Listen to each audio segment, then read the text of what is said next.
Assalamu alaikum and hello to my non-Muslim viewers. Today I'm going to be talking about the crucifixion of Jesus and the Quran and Paul versus the disciples and the disciples of Jesus. So here we go. First of all, what does the Quran say about the crucifixion of Jesus? The Quran mentions the crucifixion of Jesus in at least two places, but the most important is the Quran chapter 4 verse 157, where the Quran says they didn't kill Jesus nor did they crucify him, but it just looked like they did. But Allah raised Jesus up to himself. Now, critics of Islam, like atheists and Christian critics of Islam, say, well, the Quran's an error here because, all atheists and all Christian scholars say that Jesus was crucified. And now, Christian psychopath David Wood is making a claim that even Reza Aslan, who's a Muslim, says that Jesus was crucified. So, he's contradicting the Quran. Well, I wanna get into why Reza Aslan is saying that.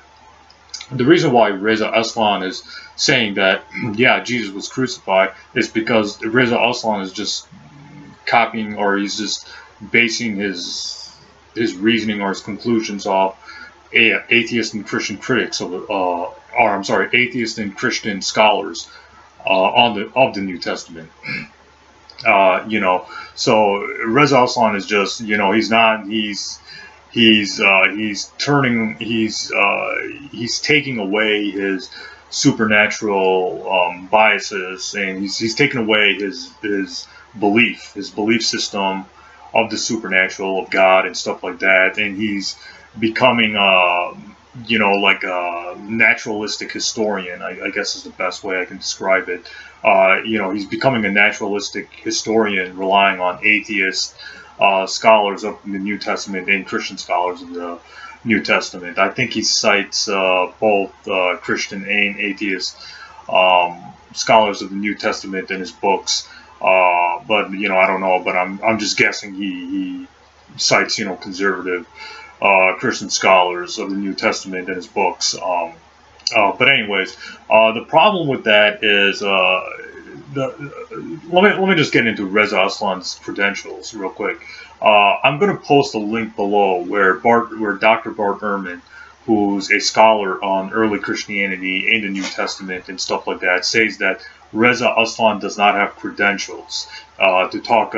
It doesn't have scholarly credentials when it comes to the New Testament and Christianity and stuff like that. So what that means is Reza Aslan is just basing his conclusions of the crucifixion of Jesus based on Christian scholars of the New Testament and atheist scholars of the New Testament. So that's where he's getting his information from, of the origins of or the life of Jesus. He's getting it off Christian scholars and atheistic scholars. So Reza Aslan is, if Reza Aslan says Jesus is crucified, it doesn't hurt the Muslim claim or the Muslim claim or the Quran in any way, because he's just basing off, he's taking away his supernatural biases, and he's taken away, his belief in the supernatural and God and stuff like that. And he's just basing his conclusions on, Christian scholars and atheist scholars of the New Testament. So, his conclusion here is kind of, it doesn't really matter. So if David Wood is using this argument, it doesn't really matter because Reza Aslan's not a scholar on, Christianity and stuff like that. He doesn't have the right credentials according to Dr. Bart Ehrman.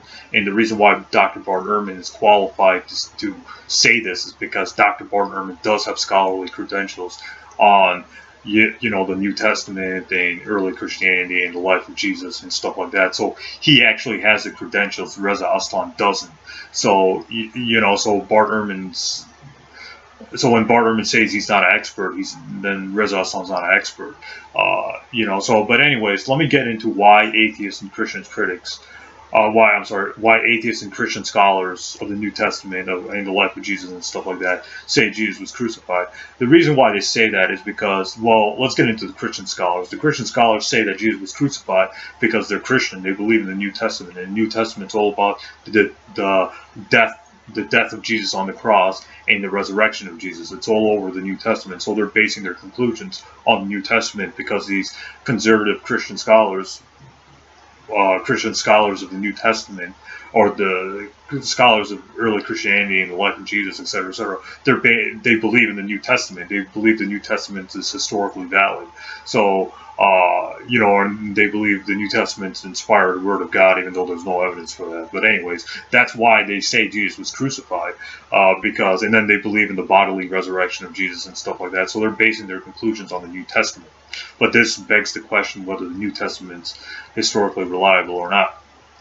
The reason why atheist scholars say that, atheist scholars like E.P. Sanders, Dr. Bart Ehrman,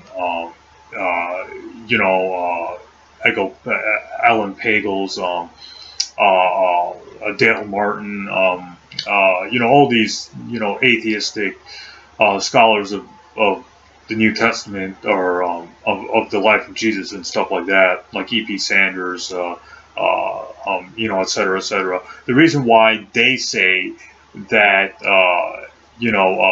Jesus was, crucified and stuff like that, or Jesus died on the cross, is because they're atheists. They don't believe in God and the supernatural. They don't believe that God could have kept Jesus alive, because they don't believe in God to begin with. So, that's why they invalidate the swoon theory. That's why they invalidate that Allah or God could have kept Jesus alive through the whole thing. Even when he's on the cross, God could have kept Jesus alive, and God could have kept Jesus alive when he was taken down from the cross. The reason why is because they're atheists. They don't believe in the supernatural. They don't believe in God. They don't believe in, they don't believe that God could, save people and stuff like that, because they don't believe in God to begin with. So if a man lived 2,000 years ago, and if he's put on the cross, they're going to say, yeah, he's dead, because 2,000 years ago, when people were put on the cross, most of the time they died.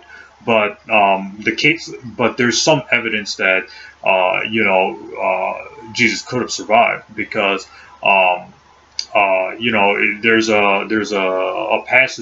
a passage in Josephus. Works, where he sees 3 people crucified, and one was taken down and one survived. So it's certainly naturalistically possible that Jesus could have survived the crucifixion. But these atheists like E.P. Sanders, Dr. Bart Ehrman, these atheist scholars of the New Testament, say that he was crucified and stuff like that, because they don't, or he died on the cross, or he died by crucifixion, is because they don't believe in the supernatural. They don't believe in God. They don't believe in Allah and stuff like that. So so if a man is crucified at that time, they're going to say, yeah, he died.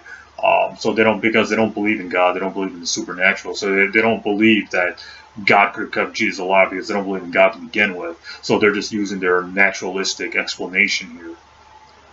So that's why Christian scholars and atheist scholars say, yeah, Jesus was crucified, because either they're anti-supernatural liberals or naturalists or things like that. So they don't believe in supernatural. So if a man lived 2,000 years ago and was put on the cross, they're going to say, yeah, that person died. There's no way God could have kept him alive, because they don't believe in God anyways. They don't believe in the supernatural. So they don't believe that supernatural force could have kept him alive through the whole process. The Christian scholars are saying, yeah, Jesus was crucified, because they're basing their conclusions on the New Testament. The New Testament says, yeah, Jesus was crucified, Jesus died, Jesus was crucified, he died, and he was bodily resurrected after 3 days, and he came back to his disciples and stuff like that. So the Christians are basing their conclusions on the New Testament. So, but this begs the question whether the New Testament is historically accurate or not. I don't think the New Testament is historically accurate. It's a historically accurate document about the life of Jesus. That's why I dismiss it. I don't take it seriously, because the New Testament doesn't go back to the disciples and doesn't go back to Jesus. So we don't know who wrote a majority of it. So that's why they say Jesus was crucified. But again, this begs the question whether the New Testament is reliable or not. The Christians would have to prove that the New Testament is historically reliable, and they haven't done so. It's been 2,000 years, but I haven't seen any good evidence for the New Testament being a reliable record of the disciples and Jesus. So anyways, getting back to another point of this of this video is Paul versus the disciples. Now, it's commonly said that by Christian apologists and stuff like that, that yeah, you know, the disciples believed in the crucifixion of Jesus and the resurrection. Well, this begs the question whether the New Testament is telling the truth about this stuff. You know, so if we don't know who wrote the New Testament, a majority of the New Testament, and if we don't know who wrote, you know, if we don't know who wrote 1 Peter, 2 Peter, the book of James, and stuff like that, and even conservative Christians would say, yeah, there's 2 Peter could not have come from Peter, and there's doubt about whether James wrote the book of James, and you know, and there's unknown authorship of the Acts of the Apostles, and there's unknown authorship of the Gospels of Matthew, Mark, Luke, and John, and stuff like that. And these are, you know, these are Christian scholars themselves who are basing their conclusions off years of study of the Greek New Testament, the manuscripts, the origins of the New Testament, and stuff like that. So even these, because I have something called the NIV Bible, and according to this NIV Study Bible, it says the authorship of the Gospels of Matthew, Mark, Luke, and John, and 2 Peter, and 1 Peter, and Acts of the Apostles, and James, and the book of James, and all that stuff is uncertain at best. So, you know, how can we trust people we don't even know? You know, that's another thing to consider. So if we don't know who wrote the New Testament, if we don't know who the sources behind the New Testament are, how can we trust it? That's my question.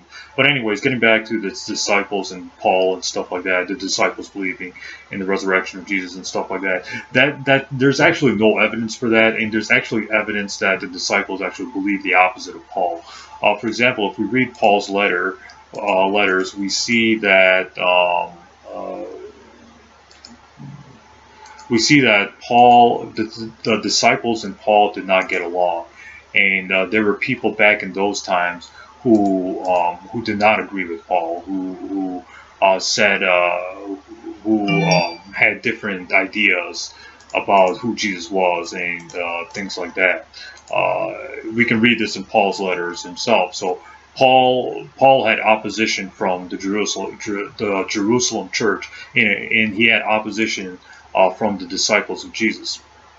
So we read in Galatians 1, chapter 1, verse 6 to 9, that people are preaching a different gospel than Paul is preaching. So what was the gospel of Paul? The gospel of Paul was that Jesus was crucified and resurrected. So, and then we read further in we read further in 2 Corinthians. 2 Corinthians chapter 11, verse 4 to 5, that there are people preaching another Jesus than what Paul's preaching. So Paul is saying that there were disciples, or there were people preaching a different Jesus than what he's preaching, and this is found in 2 Corinthians 11, chapter 11, verse 4 to 5. So Paul is trying to say he's superior to the disciples, and that his gospel is superior, and the gospel in 2 Corinthians chapter 12, verse 11 through 12. So Paul is basically saying that his gospel is that people are, that they're disciples preaching a different Jesus than his Jesus, and his Jesus was the Jesus that was crucified and resurrected. And we also see this in 2 Corinthians 11, chapter 11, verse 22 to 23, where he says that he's better than the disciples of Jesus. So Paul and the disciples, they got into fights with one another. They weren't preaching the same thing, and we can see this in 1 and 2 Corinthians. There were there were Jewish Christians, or Jewish Christians who were taught by the disciples being Peter, James, etc., from Jerusalem, who opposed Paul on theology, who challenged Paul's apostleship, and taught different things about Jesus. So Paul and the disciples were preaching different things about Jesus. And this is found in 1 and 2 Corinthians and Galatians and things like that. So these opponents that Paul faced in Galatians and 2 Corinthians were Jewish Christians taught by the disciples, of James, Peter, and John. So James, Peter, and John were teaching different things about Jesus than Paul was teaching. So this is, and again, this is found in 2 Corinthians. This is found in 2 Corinthians. Is found in 2 Corinthians 11, chapter 11, verse 22 to 23. 2 Corinthians chapter 11, verse 4 to 5, etc., etc. So Paul and the disciples weren't getting along. They were preaching two different things about Jesus. So it's possible that they were, that Peter, James, etc., were preaching Jesus not crucified, not resurrected, and Paul was the one who was preaching that Jesus was crucified and resurrected, and he was going around in different areas away from Jerusalem, away from Palestine. He was teaching in Corinth and Galatia and Turkey and stuff like that. He was teaching that Jesus was crucified and resurrected. Meanwhile, the disciples in Jerusalem and Palestine were teaching that Jesus wasn't crucified and resurrected. So, this is certainly possible, and there's evidence in the New Testament that this is certainly within the realm of possibility. This is very possible. Now, it's commonly said that the disciples died for their belief in the resurrection, died for the belief in the crucifixion and resurrection. So they say, yeah, that invalidates the Quran. And is that true? No, it isn't. We don't know anything. We don't know how the disciples died. All the stories of the disciples dying comes from, these late sources, so these 2nd century sources like Acts of Peter, Acts of Andrew, and stuff like that. And these are fictional. These are wildly fictional things coming from, the 4th century, coming from, the church father, like church fathers and stuff like that, who came way later. And again, they give no sources for their information. So you can read how Thomas was killed. For example, there's a story where Thomas goes to India to preach, and then he's stabbed by a spear. And this is found in Acts of Thomas. But even the church father Aspusius dismissed it as spurious and heretical. And and even the Catholic Encyclopedia says that these stories are purely legendary and a tissue of fables when it comes to how Philip died. Philip was one of the disciples. It says so even Christian sources say that we don't know how the disciples died, and we don't know what they died for or what they believed and stuff like that. So these are Christian sources. These aren't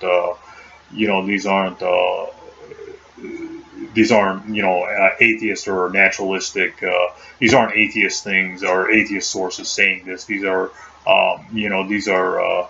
Christian sources. For example, in the New Advert Catholic Encyclopedia, it says all information concerning the life of Matthias is vague and contradictory.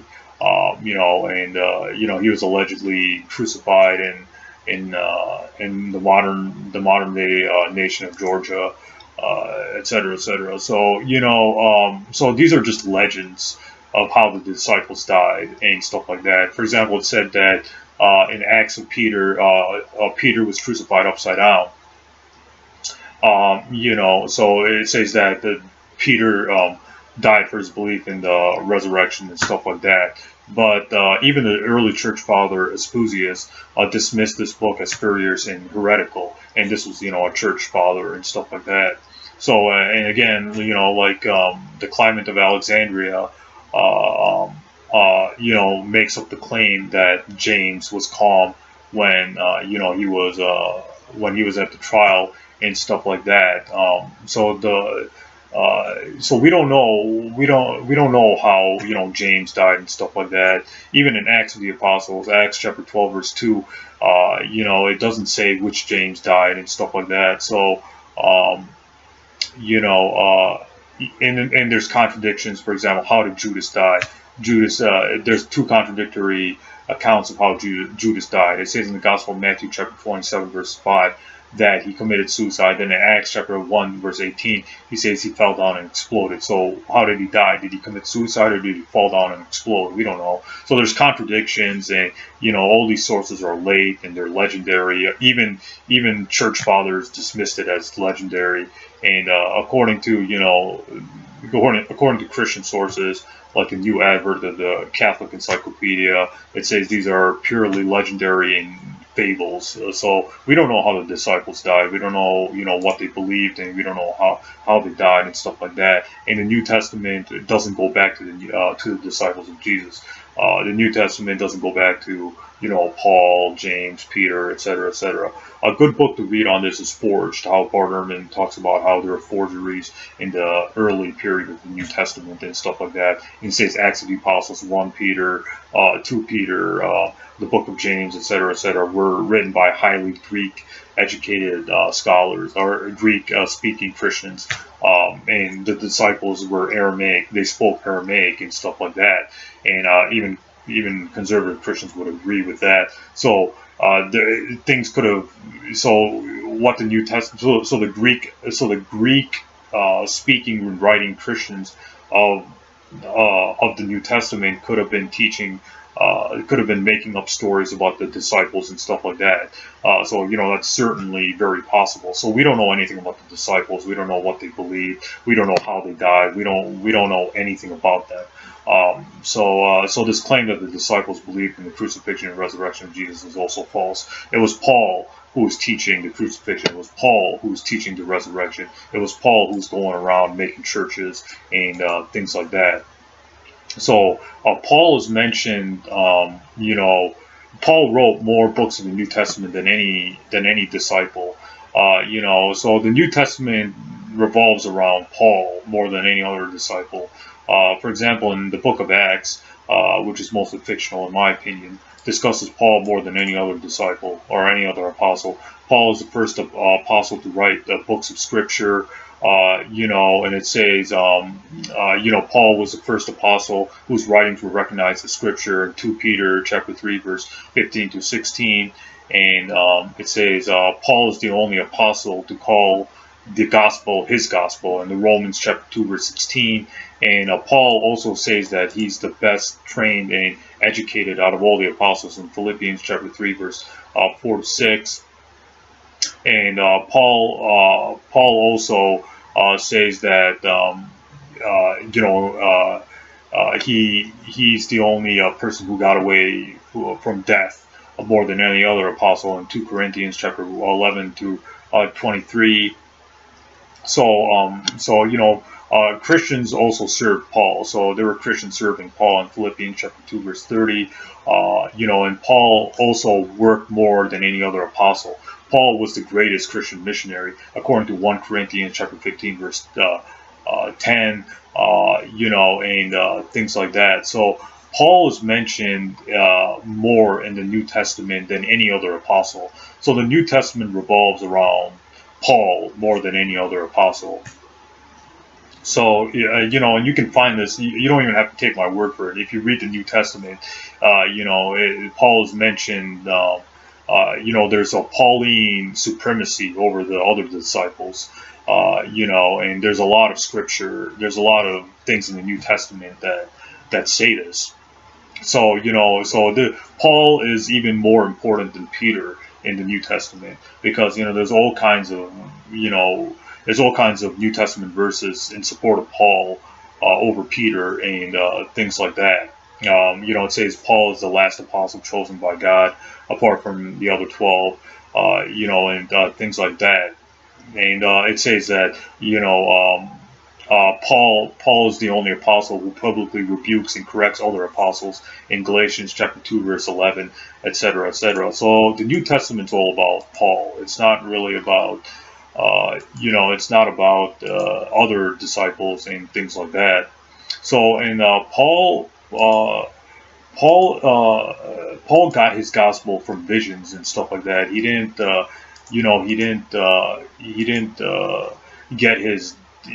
get his gospel from the disciples. If we read in Galatians 1 through chapter 1 verse 17, it says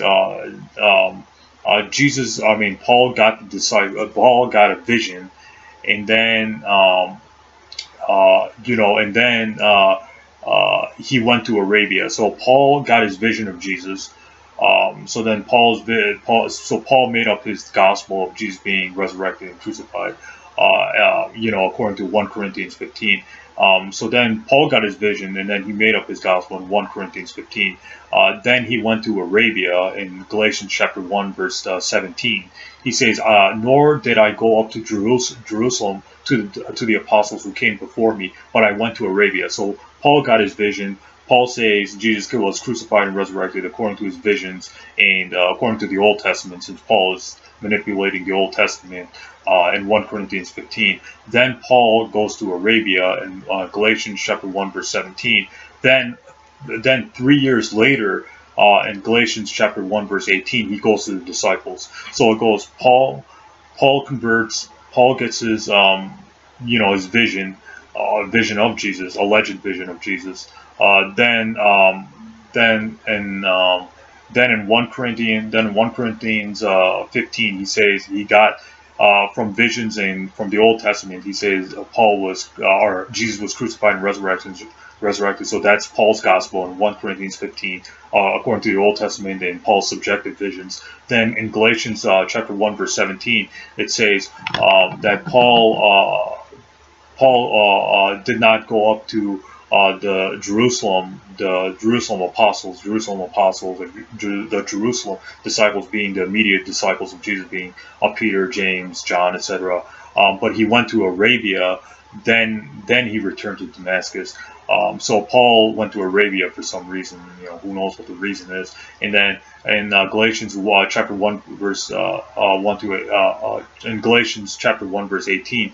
3 years later, he went to the disciples. So Paul was preaching his gospel, his subjective gospel of Jesus being crucified and resurrected for 3 years. Then later on, 3 years later, he went to Peter. So Paul could have already been successfully preaching his gospel, for 3 years.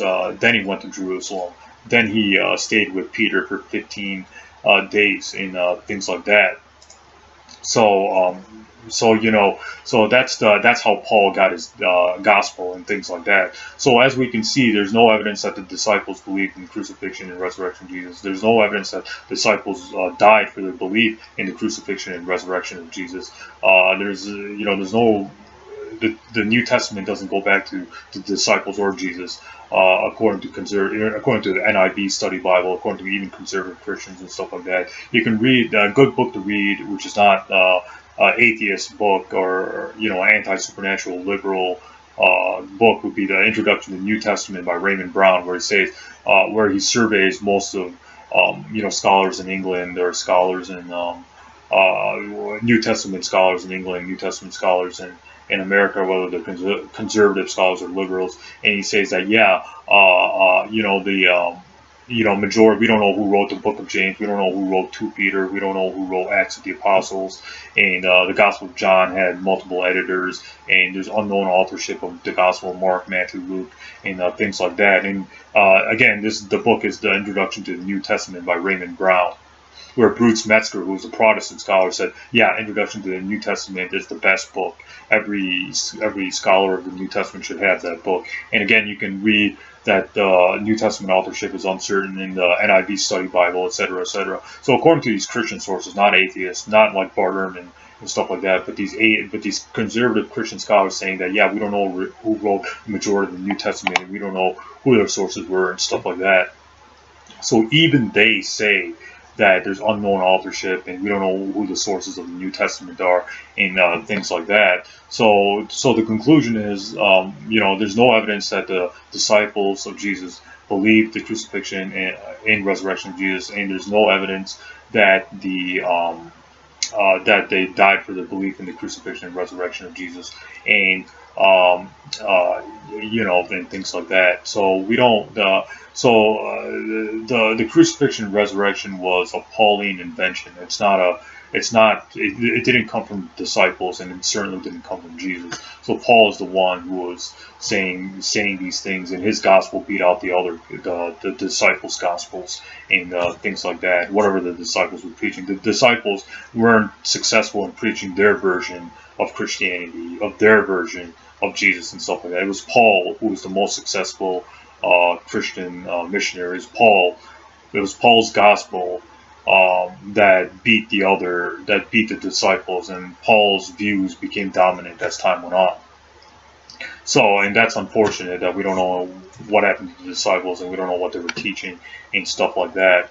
So, so yeah, that's all I want to say about the crucifixion and resurrection of Jesus and Paul and the disciples and things like that. So yeah, I mean, I'm going to post links below to everything I'm talking about, where Paul is superior to other disciples, and how we don't know how the disciples died, and how there's unknown authorship of the New Testament from even Christian sources. Even Christian scholars admit that, you know, the authorship in the New Testament is unreliable or is uncertain, and we don't know who the sources are, and things like that. So I'm going to post everything below. Okay, thanks a lot.